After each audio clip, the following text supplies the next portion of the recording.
अभी अविनाश सर ने बहुत अच्छा एग्जांपल दिया गाड़ी के एक्सीलेटर की, तो वैसे ही कुछ एग्जांपल देके कुछ चीज़ों में तो कॉमन तो होंगे।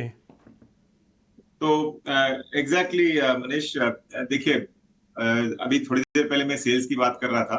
अब आप धंधे में बिकवाली तो कर रहे हो, मतलब बिक्री तो कर रहे हो दुकान में, लेकिन आप कमा कितने रहे हो? जो अविनाश जी ने भी कहा था कि रिटर्न ऑन इक्विटी, तो आपको रिटर्न ऑन इक्विटी, जो कंपनी डेट फ्री है वो रिटर्न ऑन इक्विटी देखेंगे हम लोग, और जिस कंपनी के पास डेट लेवल्स है वो रिटर्न ऑन कैपिटल एम्प्लॉयड हम लोग देखेंगे। अगर वो 15% के ऊपर हो, जैसे मैंने कहा सेल्स ग्रोथ अगर 20% हो तो बहुत बढ़िया कंपनी है। और अगर रिटर्न ऑन कैपिटल एम्प्लॉयड और रिटर्न ऑन इक्विटी अगर 15% के ऊपर हो तो बहुत बढ़िया। 15% का नंबर भी मैं बता दूं कैसे, किस हिसाब से एक एस्टिमेट दे रहा हूँ। एक तो जीडीपी ग्रोथ, जो जो देश भी ग्रोथ दिखा रहा है, मतलब पूरा देश आपको ग्रोथ दिखा रहा है, करीबन समझ लीजिए कि जीडीपी ऑफ 6 से लेके 8% जनरली।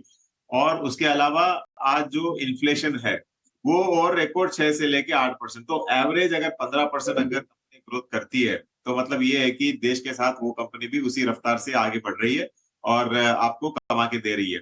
अब इसमें दूसरी भी एग्जैक्टली सेम जो अभी ऑलरेडी हम लोग डिस्कस कर चुके हैं, वो है पॉजिटिव कैश फ्लोस। देखिए, पॉजिटिव कैश फ्लो इसके लिए बहुत बहुत ज्यादा इंपॉर्टेंट है, क्योंकि कंपनी अगर धंधा करती है लेकिन खर्चा पूरा कर देती है और कैश आपके पास आता नहीं है, हाथ में अगर कैश नहीं है तो कोई मतलब नहीं है। आप अगर हिस्ट्री में जाओ, जो कंपनी स्कैंडल में है या फिर डीलिस्ट हो गई है, नुकसान बहुत किया, वैसी कंपनीज आप अगर देखोगे तो आपको दिखेगा कि जितना कमा रही है उससे ज्यादा तो ब्याज दरों में, मतलब ब्याज में आपको पेमेंट करना पड़ रहा है। तो डेट लेवल्स भी एक बहुत इंपॉर्टेंट चीज है जो मैं देखता हूँ। अगर कंपनी में कर्जा बहुत ज्यादा है तो वो एक बहुत बड़ा रेड फ्लैग है, क्योंकि कितना भी स्ट्रॉन्ग बिजनेस हो, अगर कर्जा बहुत ज्यादा है और आपको ब्याज ज्यादा देना पड़ रहा है आपकी कमाई से, तो वो कंपनी कभी नहीं सुधरेगी और आपको नुकसान ही दिखाएगी आगे चल के। तो इसके लिए रिटर्न ऑन कैपिटल एम्प्लॉयड है, आपको पॉजिटिव कैश फ्लो होना चाहिए, और डेट लेवल्स जो कर्जे का स्तर है कंपनी में उस पर बहुत बहुत ध्यान देना चाहिए। तो सर कर्ज को लेकर तो विवेक ये भी घर में भी कहा जाता है कि कर्ज जो है बिल्कुल नहीं लेना चाहिए, और अगर कर्ज आपके पास ज़्यादा है तो फिर तो पैसा बचेगा क्या, घर में क्या आएगा।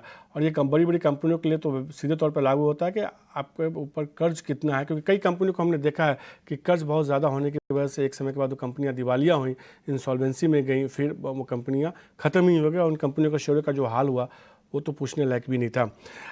एक इंटरेस्टिंग चीज़ है